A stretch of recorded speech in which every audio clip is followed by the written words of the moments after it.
Welcome to this second video dedicated to Fusion 360.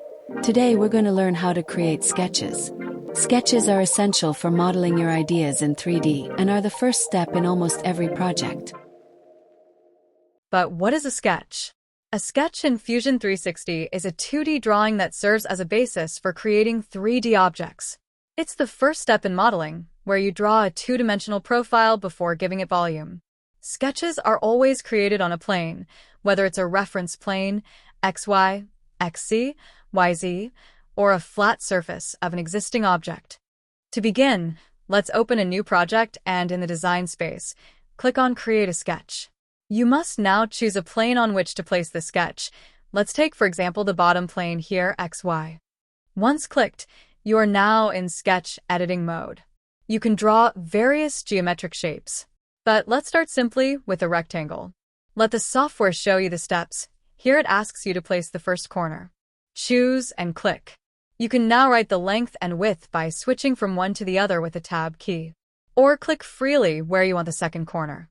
You can also snap to previously drawn elements such as a corner, a center, for example.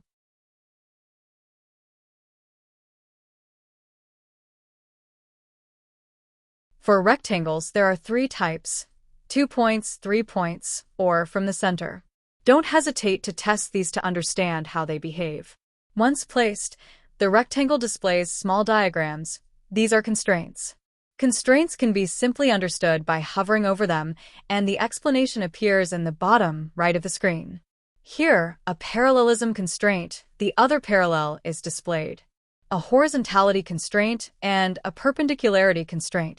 These constraints can be important in case of future modifications of a dimension or otherwise if we want to necessarily preserve certain aspects, such as horizontality here. You can also add constraints yourself to your sketch drawings, like parallelism here. But look at and test all the constraints as well as all the creation shapes. If you linger on the menus, an explanation appears. It is always interesting in case of doubt. We will return in future trainings to the more complex functions of these menus, such as patterns, projections, among others. When creating your sketches, if you need to draw lines to report a position, you can use lines called construction lines. You can draw a normal line and then transform it into a construction line by selecting it and right-clicking. Then scroll down to Normal to Construction. Your line will now be a dashed construction line. This will allow you to clearly distinguish the shapes of the sketch from the construction lines.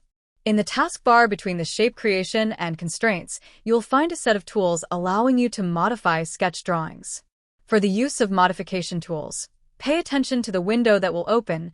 This will be the basis for understanding what we are doing. For example, if I want to create an offset line, I click on Offset. The window that opens asks me for the curve to offset, here to select. The distance if I want to offset both sides, etc.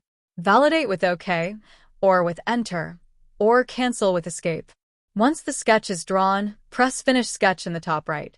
No harm done, because at any time, you can go back and modify the sketches you've made. You now have a basic sketch that can be used for extrusion, for example, as shown in this quick demonstration. And as explained in video number 1 in the browser, you can show or hide bodies and sketches previously created. This concludes our second video. In the next video, we will focus on extrusion and its various possibilities. Thank you for watching. Like and follow us to master Fusion 360 step by step. See you soon.